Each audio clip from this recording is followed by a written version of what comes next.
लोग है ना बम्बई में रही, इनका स्टार गायक बनबे के देश के एक नंबर में हमारा कमला वो 2 घंटा तक प्रोग्राम के रोक ई केना स्टार गायक देश भर के हुए ते में लगेने रही मोन हमें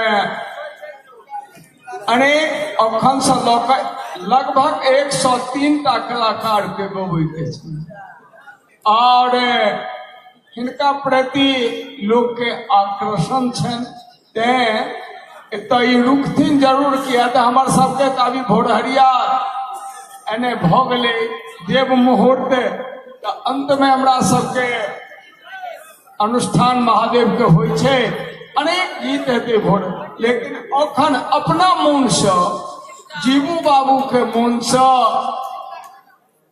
हमारे मिथिला विभूति अनेक विभूषण से विभूषित विपिन के मुन चारू बगल से भेलन संजी के जे अपना मन से एकता एते होय जे सबके पियरगर लगे, सबसे मिथिला के पियरगर लगे से ई गीत एकटा सब कहलन और छले दुइटा के एकटा हिनका लेल स्पेशल। दोसर शंकराचार्य 8 के कलिगांव एक महायज्ञ में महेश हमरा मंच पर छे, ओई यज्ञ में हजारों हजार लोग के जुटानी छे, सब गोटे के सब जना हकार दै छी जो ओई यज्ञ में और ओई अनुष्ठान में भाग लिए। सब पहिनो महेश यज्ञ यानी समारोह पूर्वक केने चला कलिगांव निवास।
बहुत बहुत आशीर्वाद, बहुत बहुत शुभकामना।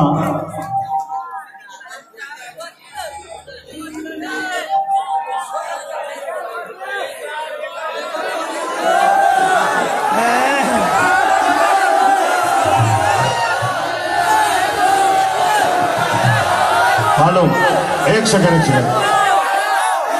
दिक्कत कोनो नहीं है कि विजय भैया घंटा डेढ़ घंटा गाबि सकैया, मुदा हमरा गुरुदेव के आदेश से जे दूटा से बेसी किनको नहीं गावा देवे पहिल चक्र में। अगर हम अतिक्रमण करबे भैया एक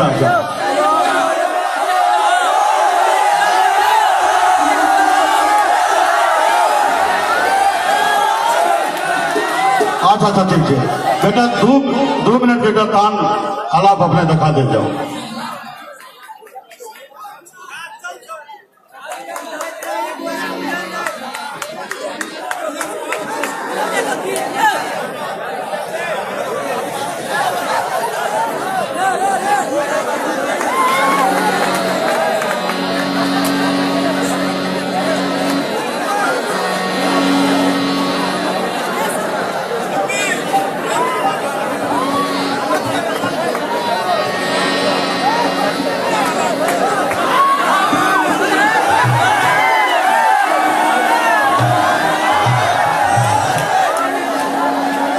हेलो, शांति बना के बैठ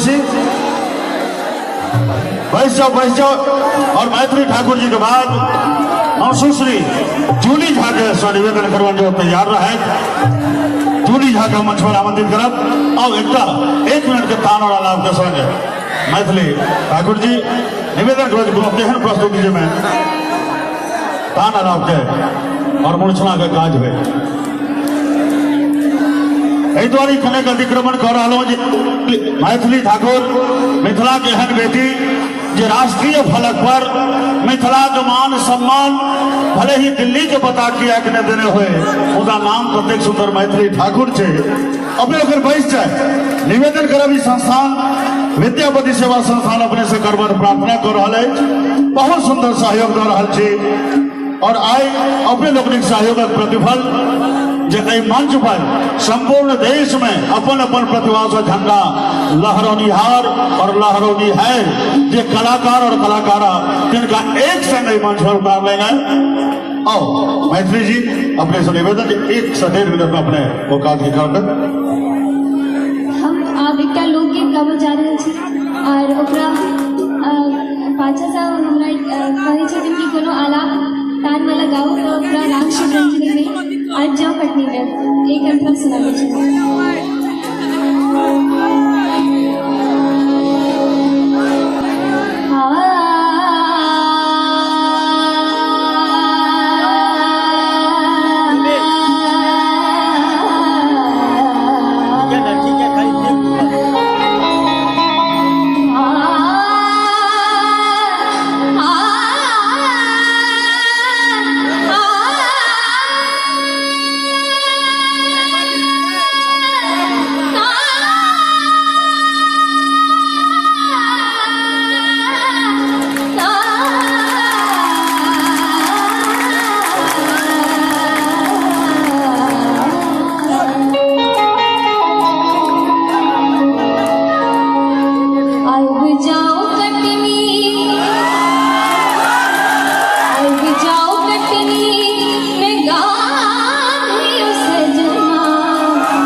बहुत बहुत शुभकामना शुभाशीष कोटि कोटि मिथिलावासी हिस्सा और तकर प्रत्यक्ष प्रमाण हम चाहते एक एक का थपड़ी बजा के एगो चीज आशीर्वाद अपने लोग दे जाओ। बहुत बहुत धन्यवाद। देश के शान थी मैथिली, करोड़ों लोगक अरमान थी कि मैथिली, धड़कन में बसल हाथ सुर और संगीत झुमा दलक साँझ पूछी तो मिथिला के सम्मान थी कि मैथिली, साँझ पूछी तो मिथिला के सम्मान थी कि मैथिली। बहुत बहुत आशीर्वाद मैथिली ठाकुर जी। हाँ दोतर अहिना आगा बढ़ी और सम्मानित श्रोता एक बाद रसगुल्ला जब परसा गए अकरा बाद नून हम थोड़े बटवे कि किस कहने बात होते कहीं के मेहा कर गए पहले नभ में बिजली छुट गई नभ में पहले मेहा कर गई तकरा बाद बाल मौन पड़े छत पहले कंगना खन गई तकरा बाद